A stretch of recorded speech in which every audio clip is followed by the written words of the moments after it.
Tem muita gente olhando para os fundos imobiliários de tijolo que estão sendo negociados na faixa dos R$ 10 e achando que isso significa uma oportunidade ou até mesmo um problema.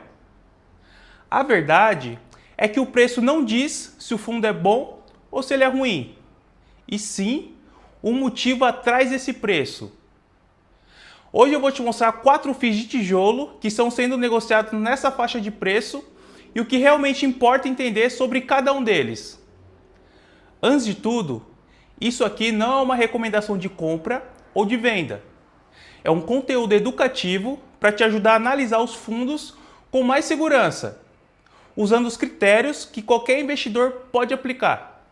E toda vez que eu analiso um FII de tijolo, eu olho os 5 pontos principais. O primeiro ponto é o tipo e a qualidade dos contratos, se eles são típicos ou atípicos, e a duração e os reajustes. O segundo ponto é a vacância dos imóveis, porque a renda depende dos inquilinos.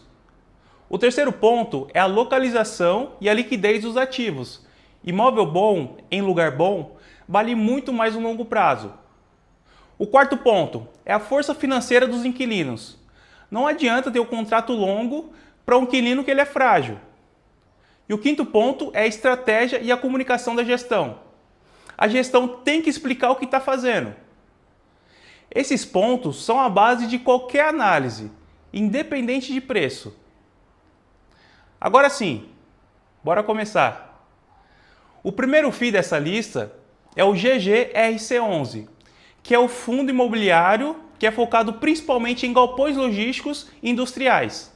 O GGRC11 tem um portfólio distribuído em diferentes estados e setores da economia, desde logísticas, indústrias, alimentícios e até empresas de varejo e serviços.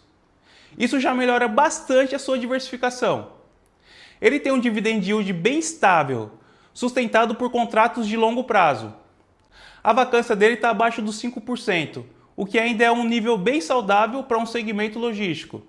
Boa parte dos contratos são atípicos, garantindo mais previsibilidade e tornando a renda menos volátil. Os pontos fortes desse fundo é a diversificação tanto geográfica quanto setorial.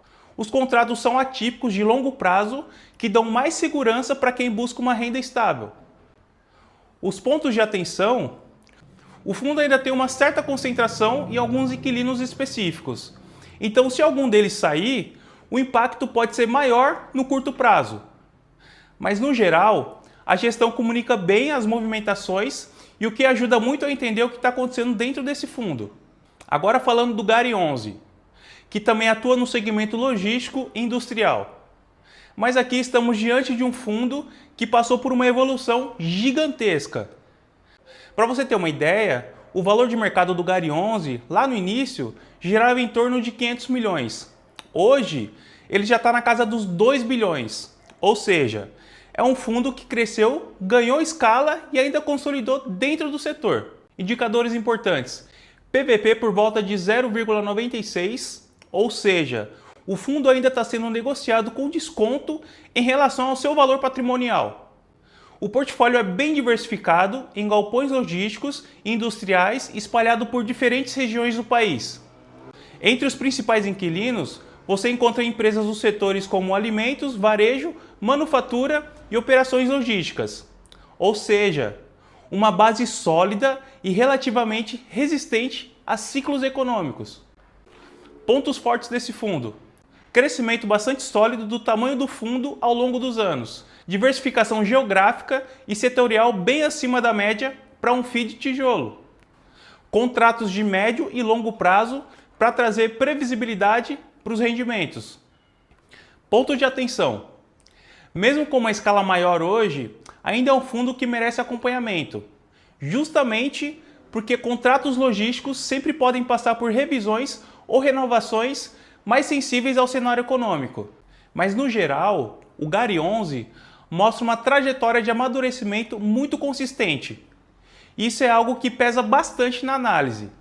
O RBVA11 é um fundo híbrido com forte presença no segmento bancário, incluindo agências, prédios corporativos e imóveis operacionais. O fundo hoje apresenta uma vacância acima dos 6%, o que ainda é relativamente saudável considerando o tamanho e ao setor. Uma parte significativa dos contratos está vinculada a grandes bancos e instituições financeiras, garantindo previsibilidade e estabilidade de caixa. O fundo também conta com diversificação entre diferentes regiões e tipos de imóveis corporativos, o que ajuda a diluir os riscos.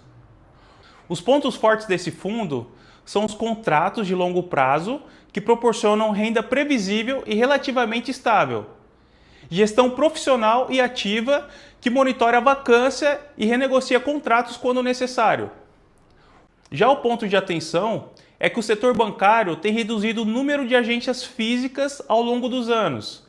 Isso exige mais atenção e renegociação de contratos e adaptação de carteira, algo que a gestão já faz de forma consistente. Falando agora sobre a CPSH11, o fundo de shoppings gerido pela Capitânia e administrado pela BTG Pactual. Ele reúne mais de 79 mil cotas já emitidas e atualmente cerca de 26 mil cotistas, o que mostra que uma base de investidores relativamente ampla e diversificada. O portfólio do fundo envolve diversos shoppings e outlets distribuídos por várias regiões do país, com mix de varejo, serviços e consumo, o que ajuda a diluir os riscos e aproveitar diferentes ciclos econômicos. Por causa dessa diversificação, da estrutura de contratos e da gestão profissional, o fundo busca entregar renda regular aos seus cotistas com expectativas de consistência nos dividendos. Esse conjunto, gestor experiente, carteira diversificada, número expressivo de cotistas e contratos de locação de shoppings, traz uma base muito mais sólida para quem acompanha o fundo com estratégia no longo prazo. E é importante entender uma coisa: muitos fundos de tijolo nessa faixa de preço não estão baratos ou caros à toa. Por isso eu sempre reforço, o preço da cota é o último ponto que eu analiso. O primeiro passo é sempre entender o contexto do fundo, a sua carteira, os contratos, a gestão e o setor que ele atua.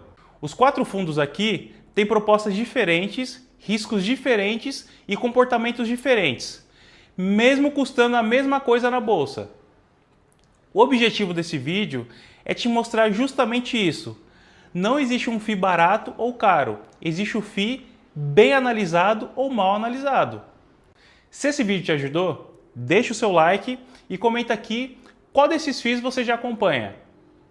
Na descrição desse vídeo, eu deixei o link do site que eu usei para fazer essas análises e também algumas sugestões de vídeos para vocês poderem aprimorar os seus conhecimentos nos fundos imobiliários. A gente se vê no próximo vídeo. Abraço!